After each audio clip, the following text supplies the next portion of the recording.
Baiklah, untuk materi yang kedua yaitu ANOVA dua arah atau cuai ANOVA. ANOVA dua arah digunakan apabila sumber keragaman yang terjadi tidak hanya karena satu faktor ataupun satu perlakuan. Faktor lain yang mungkin menjadi sumber keragaman respon juga diperhatikan. Faktor lain ini bisa perlakuan lain atau faktor yang sudah terkondisi. Pertimbangan memasukkan faktor kedua sebagai sumber keragaman ini perlu bila faktor itu dikelompokkan, sehingga keragaman antar kelompok sangat besar tetapi kecil dalam kelompok sendiri. Nah, ANOVA dua arah ini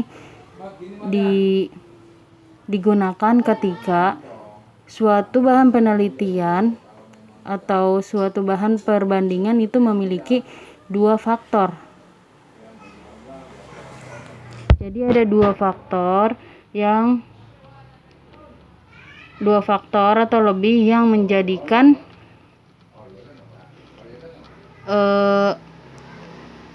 bahan perbandingan gitu ya. Nah, cuai ANOVA itu terbagi menjadi dua.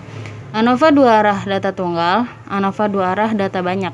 Nah, kalau ANOVA dua arah data tunggal ini sejumlah pengamatan yang diklasifikasi menjadi dua faktor dengan data yang digunakan bersifat tunggal, di mana tidak terdapat replikasi dalam pengamatan. Nah, kalau misalkan data tunggal ini terdapat dua faktor yang dijadikan hipotesis. Nah, kalau misalkan ANOVA dua arah data banyak ini banyak faktor yang dapat banyak perbandingan yang dijadikan faktor gitu ya. Maka kita langsung aja ke rumus. Langkah yang pertama itu pastinya membuat uji hipotesis. Nah, di sini ada uji hipotesis kategori A dan uji hipotesis kategori B.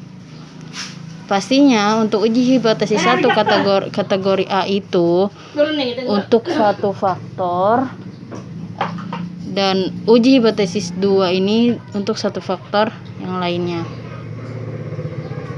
Nah, ini merupakan salah satu contoh bentuk tabelnya. Ini kategori B dan ini yang kategori A.